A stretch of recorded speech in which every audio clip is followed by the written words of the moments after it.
Magandang araw muli sa inyong lahat. Welcome sa ating channel, sa Lawful Vlog. Sa araw na ito ay bibigyan natin ng kasagutan yung ating sinagawang self-evaluation number 70. Ang subject dito ay Human Right Education. Okay, kung nakanda na kayo, start na natin sa question number 1. These are rights to participate in the establishment or administration of the government. Letter A, human right. Letter B, civil right.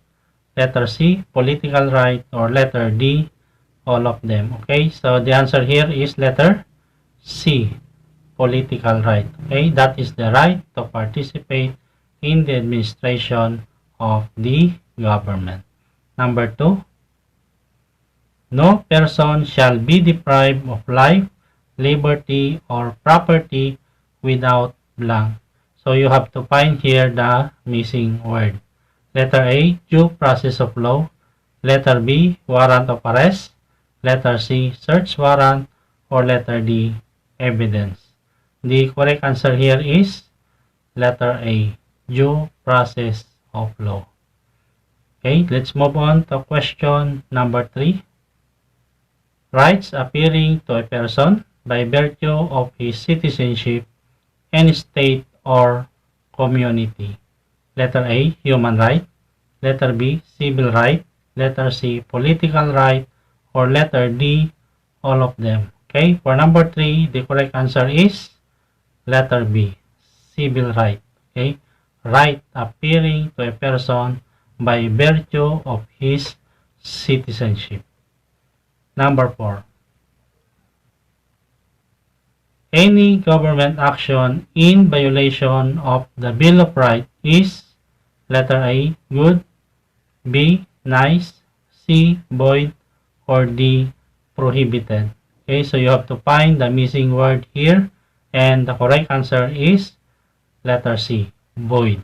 Okay, violation of a Bill of Rights is void. Any government action in violation of a Bill of Rights is considered as void. Number 5. These rights are imposing limitations on the power of the government as a means of securing the enjoyment of those rights. Letter A, human right. Letter B, civil right. Letter C, political right. Or letter D, all of them. Okay, the correct answer is letter A, human right. Imposing limitations on the power of the government is the keyword. Next, number 6. Responsiveness to the supremacy of reason.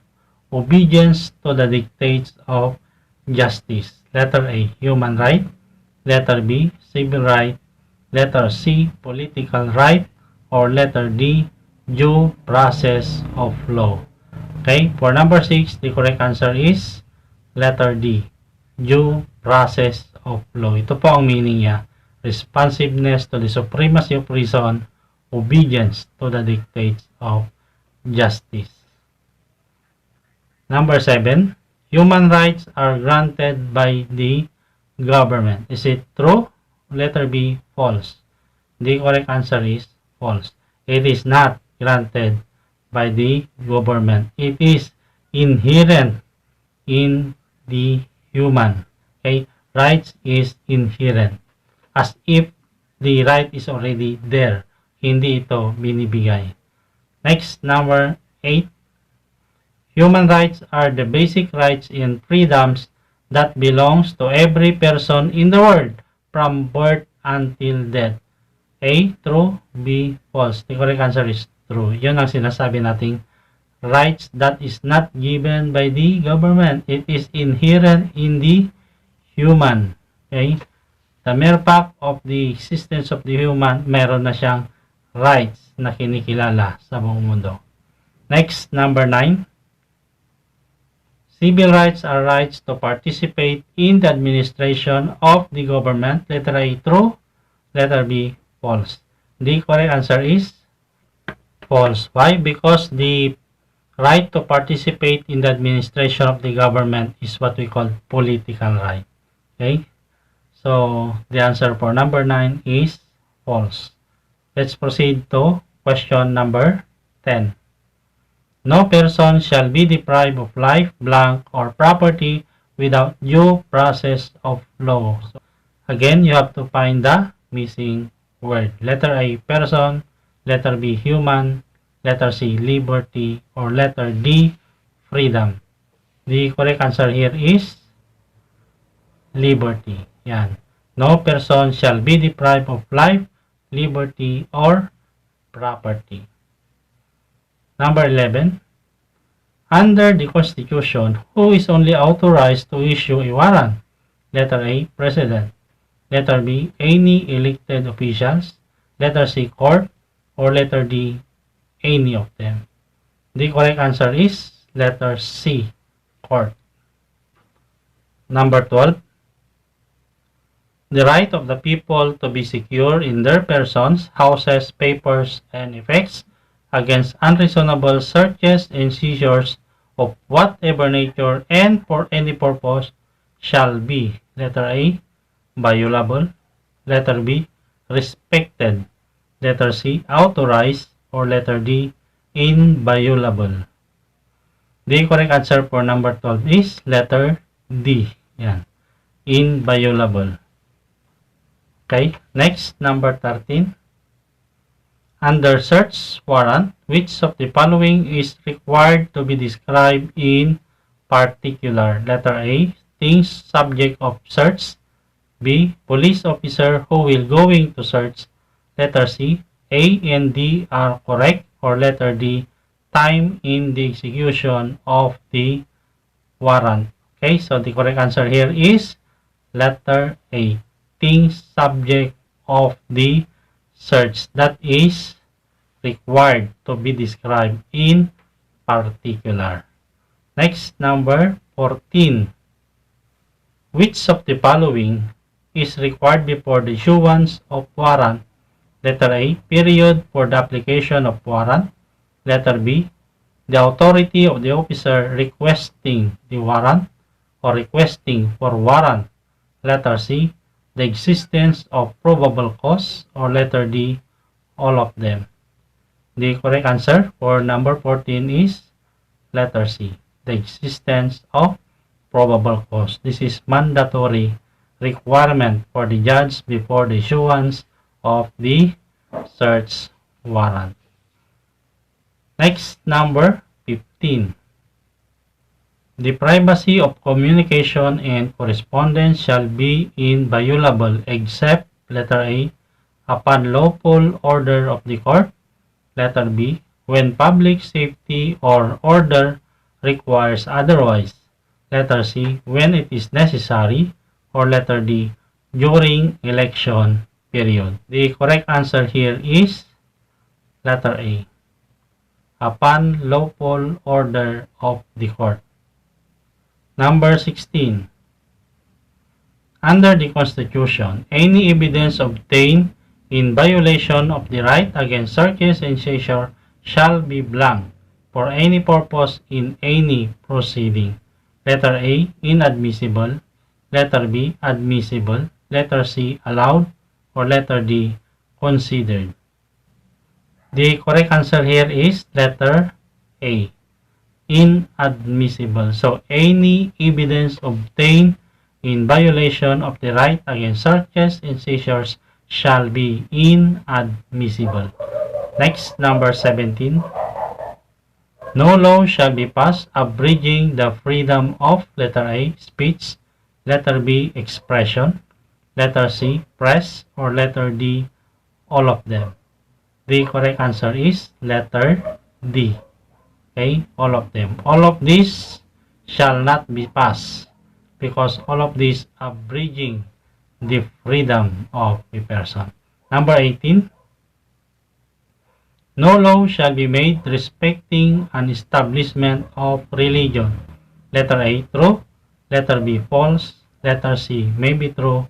Or letter D, may be false. The correct answer here is letter A, true. Next, number 19. Under search warrant, which of the following is required to be described in particular. Letter A, place subject of search. Letter B, police officer who will going to search.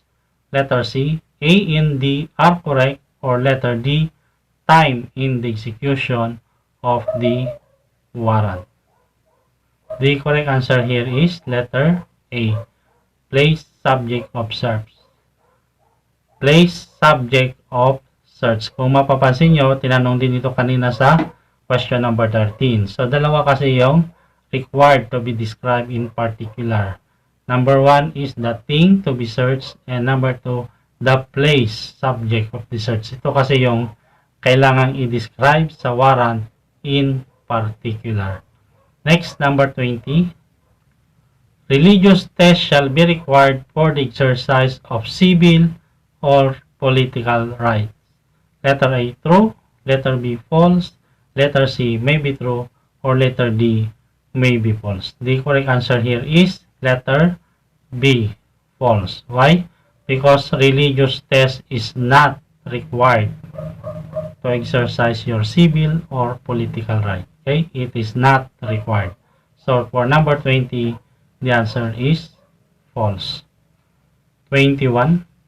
The privacy of communication and correspondence shall be violable except upon unlawful order of the court or when public safety or order not requires otherwise as provided by law.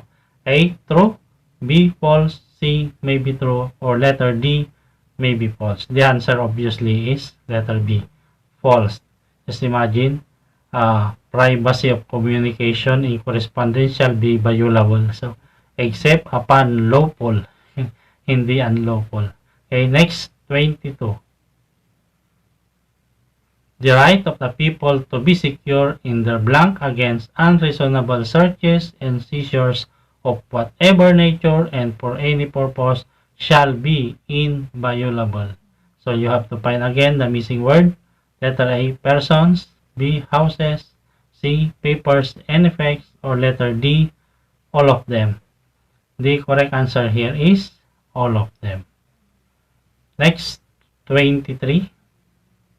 Okay, so pasensya na sa question number 23, hindi mag-appear sa ating screen. So, we have to proceed to question number 24. Can a person be arrested without a warrant? Letter A, yes. Letter B, no. Obviously, the answer is no. Next, number 25. The property illegally seized will be returned immediately. A, true. B, false. C, may be true. Or letter D, may be false. The correct answer here is false. Why? Because there is a need for the court to give the permission before it will going to return. Okay? The court order is necessary. Okay, so that's all for our question and answer in this subject. Expecting you to be with me again in the next episode of our activity. Okay, so I appreciate your listening. Thank you very much at mabuhay tayong lahat.